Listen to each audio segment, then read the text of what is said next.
अस्सलाम वालेकुम friends, welcome to entertainment punch and जी आयानू। और आज जो रेसिपी आपके साथ शेयर होने जा रही है बहुत बहुत बहुत बहुत ज़बरदस्त और दम मस्त रेसिपी है। और आज आपके साथ शेयर होने जा रहा है हाउडी के बीफ पैटी बर्गर। जी हाँ जी, हाउडी के पैटी बर्गर। और ये जो भी आपने छोटा सा क्लिप देखा है ये रेसिपी का था। अब मैं आपको साथ साथ जो है वो जो इंग्रेडिएंट्स हैं वो बताती जाऊँगी, आप नोट करते जाइए। वैसे तमाम इंग्रेडिएंट्स क्वांटिटी के साथ जो है वो मैं डिस्क्रिप्शन बॉक्स में भी लिख दूँगी। इसके अंदर हमने तकरीबन हाफ़ के जी के करीब बीफ का कीमा लिया है, मशीन का निकला हुआ कीमा है। उसके अंदर एक मीडियम साइज़ का प्याज है, उसका पानी निकाल दिया है। 1 टेबलस्पून हमने इसमें जिंजर का पेस्ट लिया है, 1 टेबलस्पून हमने इसमें गार्लिक पेस्ट लिया है और 3 ग्रीन चिलीज़ ली हैं। और बाकी जो इसके अंदर ड्राई स्पाइसेस हैं वो तमाम के तमाम स्पाइसेस जाएंगे सिवाय हल्दी के। नमक जाएगा, काली मिर्च जाएगी, गरम मसाला जाएगा, धनिया पाउडर जाएगा, ज़ीरा पाउडर जाएगा, काली मिर्च जाएगी और इसके अंदर जाएगी सफ़ेद मिर्च जाएगी। और उसके बाद आपने इसे अच्छे तरीके से तमाम स्पाइसेस को मिक्स कर लेना है।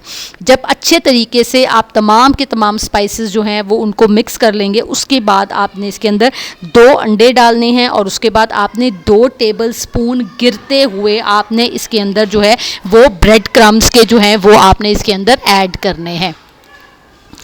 ठीक है जी। और उसके बाद सबसे पहले आपने जो है वो चम्मच से जो है वो इसको मिक्स कर लेना है और उसके बाद आपने इसके अंदर जो है वो अपना हाथ डालना है, ताकि एक तो आपके हाथ जो हैं उनके ऊपर जो जलन है मिर्चों की वजह से वो शुरू ना हो जाए, और दूसरी चीज़ ये कि तमाम के तमाम जो इंग्रेडिएंट्स हैं वो आपके हाथों पे नहीं लगेंगे और वो अच्छे तरीके से मिक्स हो जाएंगे। जब ये आपने कम से कम भी नहीं, इसे 5 से 7 घंटे कीमे को मिक्स करके रखना है, ताकि आप उसी वक्त भी बना सकते हैं, ज़रूरी नहीं है कि आपने इतनी देर रखना है। लेकिन अगर आप चाहते हैं कि वही बाज़ार जैसा टेस्ट आए और वही आपको तमाम की तमाम चीज़ें मिले, तो फिर रेसिपी को थोड़ा सा फॉलो करना जो होता है वो ज़रूरी हो जाता है। ठीक है जी। अब इसको जो है वो आपने क्लिंग फॉइल रैप लगाकर या प्लेट से कवर करके आप फ्रिज या फ्रीज़र या डीप फ्रीज़र में आप इसे रख दें। और उसके बाद जो है वो आपने इसका पैटी बना लेना है। अब इसका पैटी जो आपने बनाने हैं उसके अंदर एक छोटा सा कमाल है। वो कमाल क्या है कि एक तो सबसे पहले अपने अपने हाथों को ऑयल लगाना है, दूसरा इसका पैटी जो है वो साइज़ में छोटा मीन्स बर्गर के साइज़ का होता है, और दूसरा थोड़ा सा मोटा होता है। अब इसे मोटा रखने के पीछे लॉजिक क्या होती है? इसे मोटा रखने के पीछे लॉजिक ये है कि ये मोटा जब तक रहेगा तो ये आपका जो है वो इसका टेस्ट जो होगा ये जूसी रहेगा, ये अंदर से ड्राई नहीं होगा। आप चाहें तो इसे पतला भी कर लें, लेकिन ये क्योंकि बीफ बर्गर है और तो जिसकी वजह से ये बहुत ज़्यादा आपको इसे च्युइंग करना पड़ेगा और आप इसका जो टेस्ट है, जो इसकी जूसेस हैं उसको और स्पाइसेस को इंजॉय नहीं कर सकेंगे।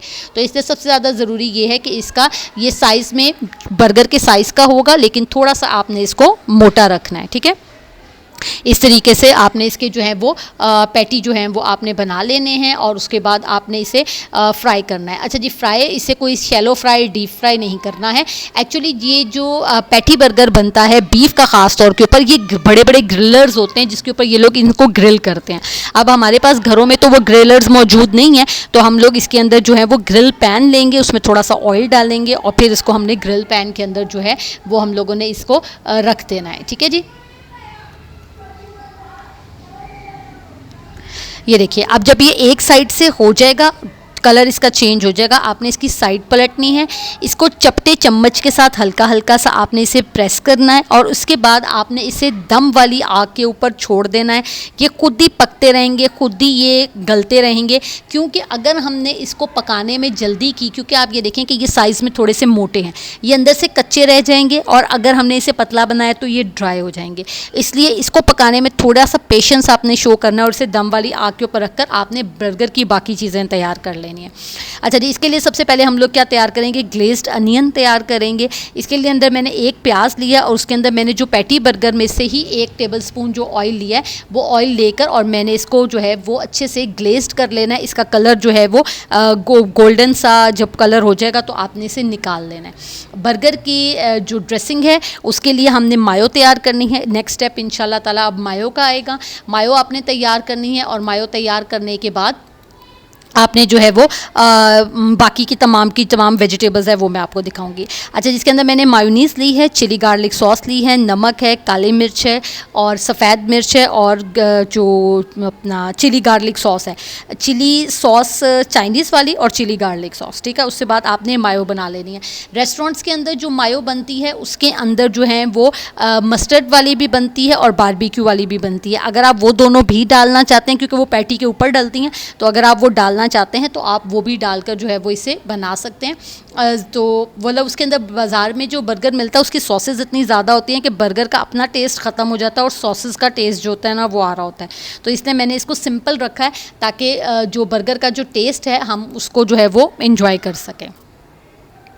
अच्छा जी, अब ये अनियन रिंग्स हैं, टमाटो काटते हैं, लेटस है और ये आपके ग्लेज्ड अनियंस हैं, ठीक है जी। उतनी देर में आपके पैटीज तैयार हो गए हैं बर्गर के दोनों साइड से। जब ये कलर आ जाए तो फिर उसके बाद हमने इसके अंदर जो है वो हमने इसमें येलो वाली जो है वो चीज़ ली है, ठीक है। चीज़ स्लाइसेस जो हैं वो आपने इसके ऊपर डाल देने हैं और चीज़ स्लाइसेस डालने के बाद आपने इसे दम वाली आग के ऊपर ही रखना है। आपने इसे चूल्हे पर से उतारना नहीं है जब तक कि ये चीज़ पूरी की पूरी जो है वो मेल्ट नहीं हो जाती है। वही दम वाली आग के ऊपर ये पकते रहेंगे,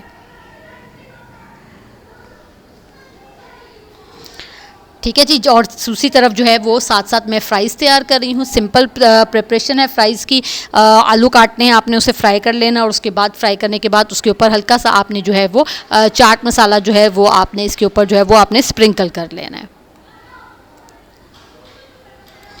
ठीक है जी। फ्राइज़ तैयार हो गए हैं, पैटी तैयार हो गए हैं, बर्गर की ड्रेसिंग के लिए मायो तैयार हो गई है और सैलेड तैयार हो गए हैं।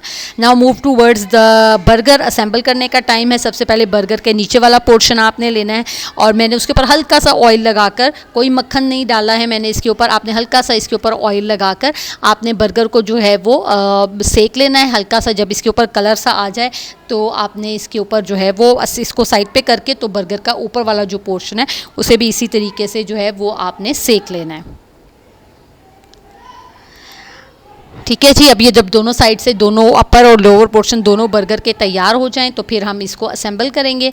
अच्छा जी, असेंबल करने के लिए सबसे पहले हम लोग जो हैं वो इस पे मायो लगाएंगे और मायो लगाने के बाद हम अपना जो पैटी हमने बनाया है हम वो रखेंगे और पैटी रखने के बाद हम इसके ऊपर जो है वो अपनी बाकी की तमाम चीज़ें असेंबल करेंगे। अच्छा, अगर उसके अंदर से कोई ऐसी चीज़ जो आप निकालना चाहते हैं, जो आप ओमिट करना चाहते हैं, आप उसके अंदर से निकाल सकते हैं। There is no hard and fast rule के नहीं हमने यही निकालना है तो चीज़ों से ही टेस्ट आएगा।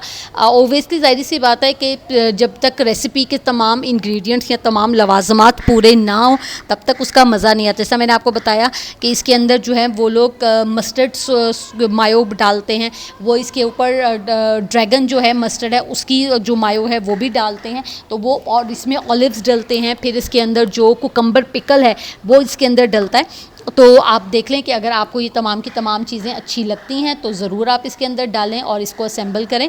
तो ये आपको मतलब अगर आप वैसे लेना चाहते हैं। अच्छा जी, इसके ऊपर मैंने पैटी रख दी हैं। अब इसके ऊपर जो है वो हम लोग ग्लेज्ड अनियन रखेंगे, टमाटो रखेंगे, अनियन रिंग्स रखेंगे और उसके बाद जो है वो हम इसको एंजॉय करेंगे। और अगर आपके घर में गेस्ट आ रहे हैं तो उनको सर्व कीजिए। और बहुत एक्सपेंसिव बर्गर जो मार्केट के अंदर जाकर आप मैक्सिमम अबव 1000, अब तो चीज़ें और एक्सपेंसिव हो गई हैं, अबव 1000 के अंदर खाते हैं एक बर्गर। तो ये बर्गर जो है वो आपकी पूरी फैमिली जो है वो उतने में जो है वो इन्जॉय कर सकती है। तो बहुत सिंपल सी रेसिपी है, टू द पॉइंट्स हैं और तमाम स्पाइसेस, मोस्टली स्पाइसेस इस तरह की हैं कि जो आपके घर के अंदर मौजूद हैं। सिर्फ चीज़ है, अगर आप रेगुलर चीज़ खाने वाले हैं तो वो भी मोस्टली मदर्स घरों में ला कर रखती हैं। सिर्फ एक बर्गर एक ऐसी चीज़ है जो आपको मार्केट से लेकर आने पड़ेंगे। अच्छा, जो मैंने इसमें ब्रेड क्रम्स डाले थे, अगर आपके पास ब्रेड क्रम्स मौजूद नहीं है तो आप फ्रेश ब्रेड लेकर उसे अपने मिक्सर के अंदर ब्लेंड करके जो है वो भी आप डाल सकते हैं। तो उसके अंदर भी कोई इतना हार्ड एंड फास्ट रूल नहीं है कि जी ब्रेड क्रम्स होंगे तो ही जो है वो बीफ पैटी बर्गर जो है वो हमारे बनेंगे। ठीक है जी, आई होप आपको ये वीडियो अच्छी लगी होगी। मुझे कमेंट बॉक्स में ज़रूर बताइएगा और अगर आप कोई रेसिपी सीखना चाहते हैं तो मेरा इंस्टाग्राम का आईडी आपके पास है, मुझे वहाँ पे डायरेक्ट डीएम कीजिए और मैं आपको रिप्लाई करूँगी और आपकी रेसिपी जो है वो आपके साथ शेयर करूँगी। Don't forget to like, subscribe and share entertainment punch. मुझे मेरी फैमिली को दुआओं में याद रखिएगा। नेक्स्ट वीडियो तक के लिए अल्लाह हाफिज़।